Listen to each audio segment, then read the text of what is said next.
The snow clawed at my skin like glass. Each gust was a blade. Each step, agony. I clutched my belly, doubled over as another contraction ripped through me. My screams vanished into the blizzard. No one came.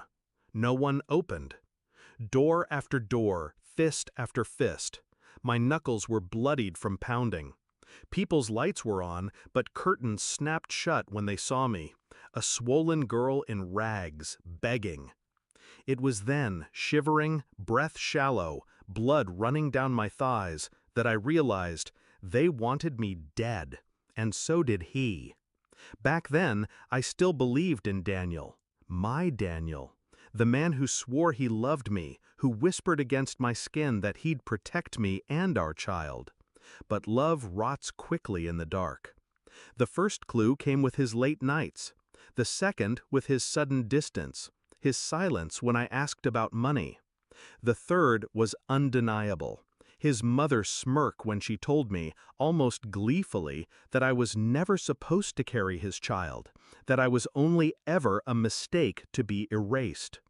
I asked him once, trembling, if it was true. He didn't deny it. He just turned away. From that moment, I knew. They weren't waiting to build a family. They were waiting for me to collapse. And on that storming night, when Daniel had gone on a trip and his family locked their doors against me, their plan nearly worked. I was on the edge of death when a door finally opened. A flicker of warmth spilled into the storm. An old woman stood there, frail, hunched, but with eyes sharp as knives. She pulled me inside, her hands cold yet steady. I expected kindness, pity, but instead she whispered, "He did this to you, didn't he?" Her words cut deeper than the frost. She knew. She told me everything as she stoked the fire. Daniel wasn't just avoiding me. He was already engaged to another. A deal arranged months before, for power, wealth, and name. I was just the foolish detour, the mistake to be erased before it spoiled his perfect story. The old woman? She wasn't just a stranger. She had been his father's mistress years ago, abandoned, betrayed. She had lived through the same fate Daniel's family had written for me. But unlike me, she had survived. Her lips curled into something almost like a smile when she said, "If you want to live, girl, stop crying, start planning." I gave birth in her cabin. My son's cries were the first sound that cut through the storm. Weak, but alive. And as I held him, sweat-soaked and trembling, I made my vow. I would not beg them again. I would not knock on their doors for scraps of mercy. I would take everything from them, slowly, quietly, until they understood what it felt like to be left in the cold. The old woman taught me patience. She gave me names, numbers, contacts. People who hated Daniel's family as much as she did. While nursing my child, I studied business records, property ledgers, affairs hidden in plain sight. I pieced together their empire, brick by brick, until I saw the cracks. Daniel's father's company depended on one contract, one signature that held the rest together. I found out who held it. I found out what they wanted.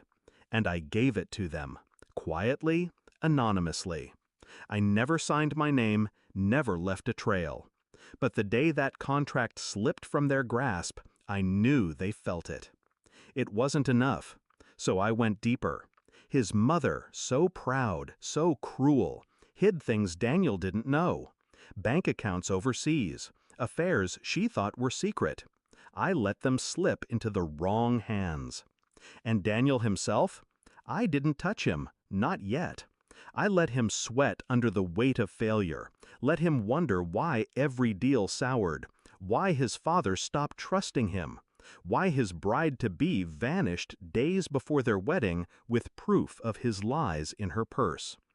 The confrontation came on a night almost like the one that broke me. Snow falling heavy, their house dim and silent. I walked up, not to beg, but to deliver. Daniel opened the door. His face was hollow, his suit crumpled. "You?" he whispered, like seeing a ghost.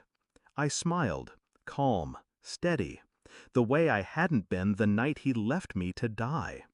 "Hello, Daniel," I said. He stammered excuses, apologies, bargains. I said nothing, just handed him a single envelope. Inside was the final proof. The deed to the last property his family owned transferred out from under them. Their safety net gone. Their empire reduced to ash. I watched his hands shake as he read, watched the color drain from his face. "Why?" he whispered.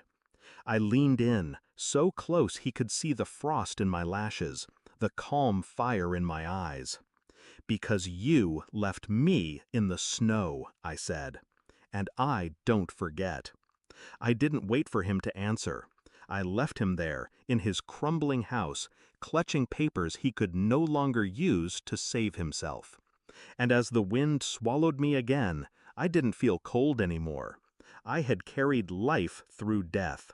I had turned pain into fire. I had shown them what it meant to be abandoned.